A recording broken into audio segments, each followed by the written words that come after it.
Sherlock Holmes. You know him.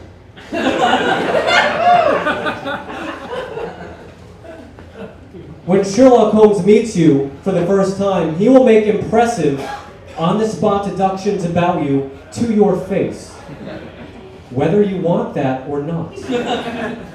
Case in point, I will illustrate a small scene from Sherlock Holmes and the Case of the Speckled Band. Here we go. Sherlock Holmes, thank you so much for taking my case. No worries, Miss Addington, we'll find your brother. Incidentally, I hope you weren't rattled too heavily by the defective left wheel on your horse and carriage this morning. Sherlock Holmes, I did have an defective left wheel on my horse and carriage this morning. How did you know that? Well, you have no less than 7 mud splotches on your left elbow. Only a rickety wheel would kick up mud in that particular pattern. I think the question, Miss Addington, is how could I not know?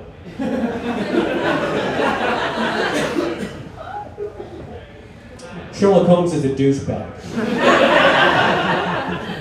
I wish I could be one of his clients just so I could keep his ego in check a little bit. Let's run that from the top. Sherlock Holmes, thank you for taking my case. No worries, David Cope. We'll find your brother. Incidentally, I hope you weren't rattled too heavily by the defective left wheel on your horse and carriage this morning.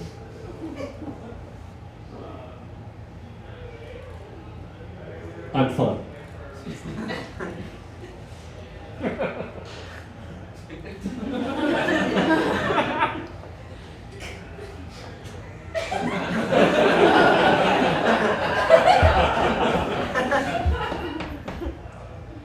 Certainly you're curious as to how I deduced that you had a defective left wheel on your horse and carriage this morning. Hold on. Not interested. But as long as we were making on-the-spot deductions, couldn't help but notice that you and Watson live here pretty closely. Is that the master bedroom? What mysteries are you guys solving in there? Should I bust out my magnifying glass and crack the case of the forbidden persuasion not acceptable for another 100 years and even then only in urban environments?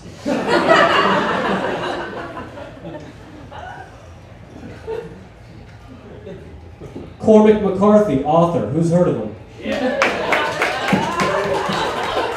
Many of you. It's good. If you don't know who Cormac is, he wrote No Country for Old Men. He wrote The Road. He has a grant named after him. He is considered a literary genius. For his Oprah interview, Oprah had to fly to a Santa Fe research laboratory, which was the only place that Cormac would agree to conduct an interview. In the interview, he stated that he did not associate with other writers. He stated that he only respects writers that tackle life and death, and that he specifically prefers the company of physicists. Folks, those are douchebag responses. He gets away with it because he is a legitimized genius.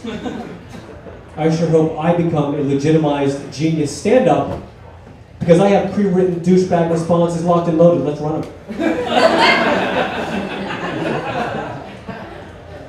David, thank you so much for joining me on this interview.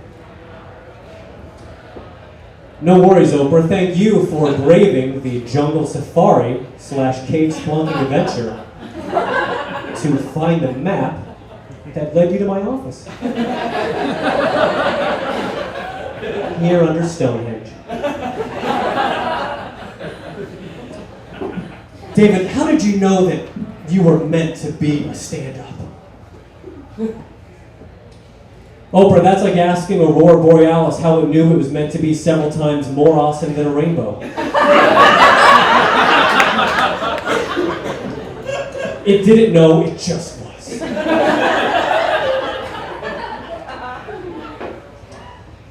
David, they say that you're involved in a writing project. Do you care to spill the beans? Oprah, if you haven't already figured this out, I write all of Obama's casual banter.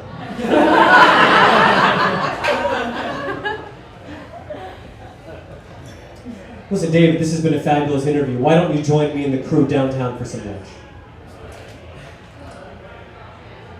I would, Oprah, if I didn't specifically prefer the company of rogue botanists.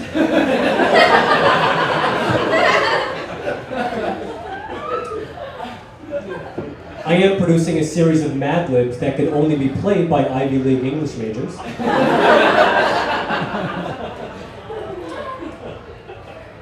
Donovan, I need a noun that speaks with a quiet honesty.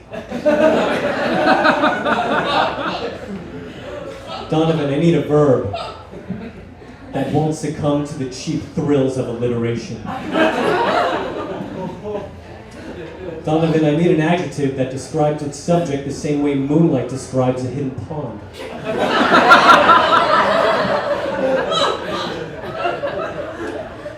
Now, the greatest thing about my Mad Libs is that when you've completed them, you've inadvertently written a book by Cormac McCarthy. Thanks a lot.